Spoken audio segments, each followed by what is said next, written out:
So let us explore some ways on how previous researchers, particularly in the field of social sciences, have achieved novelty. So let's look at some popular ways.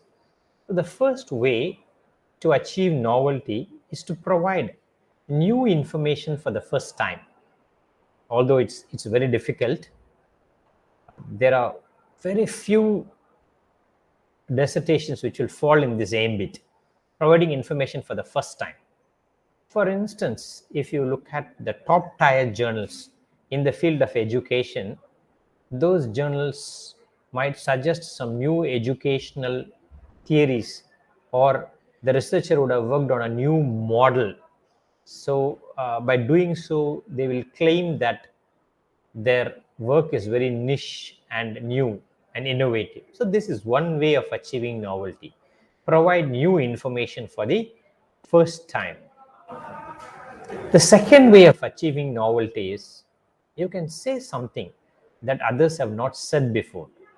For instance, you can interpret a text from a different theoretical lens. Let me explain what I mean by that. I know a particular researcher who is studying her literary characters through a theory from clinical linguistics, and she's interpreting a text through a different lens. So her findings and the researchers' interpretations are not the interpretations that you find in the usual dissertations in that particular domain. So you can also say something that others have not said before. This is the second way of achieving novelty.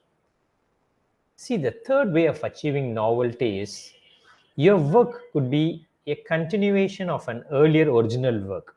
You can take a work that has been completed earlier and you can continue it from there. Either you can dismantle the ideologies of that work, or you can build on the concepts which are already there and add a new dimension to it. For example, Richards and Rogers wrote this beautiful book on approaches to language teaching, and they have mentioned an approach called community language teaching.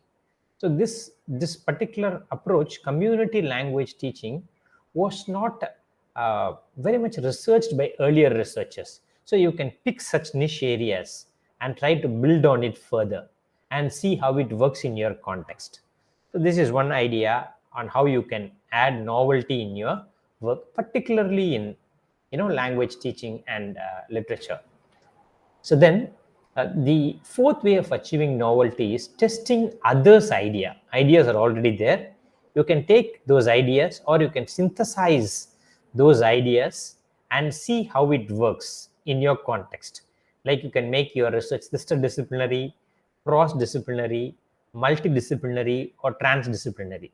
To quote an example, humanistic language teaching, for some reason, is very popular in the Western context. But does it work in your Indian context? You can take those ideas and see how it works. So this is how you can test others' idea, or you can synthesize those ideas and see to what extent it works in your context. So the fifth way of achieving novelty is you can take a new technique, a method, or a theory and apply it to an existing field. Let me make my point very clear. For example, neuro-linguistic programming is a particular concept from the field of applied linguistics or neuro-linguistics. But some researchers have tried to bring this NLP into mainstream language teaching. And there are a lot of research studies in the European context. So this NLP, which is a field from neuro-linguistics, is actually tested in the field of language teaching. So likewise, you can take some very different approaches, different methods, and kind of apply it in your field to see how it works. Or even methodology for that matter. Intervention research is a scientific design. What we call it as the pre-test, post-test design, or the causal comparative. These approaches, scientific approaches, came to the educational field only in the 1990s. Likewise, you can choose some scientific methods, sound intervention designs, and apply this technique in your field. And if you do so, methodologically you are actually experimenting. So that is also a novelty. So novelty could be not only in terms of theory, but it also could be through the use of different methods that researchers usually don't do it in your field. Or there are other ways to add novelty to your work. You can simply add knowledge to an already existing idea, or you can provide more evidence to an old issue.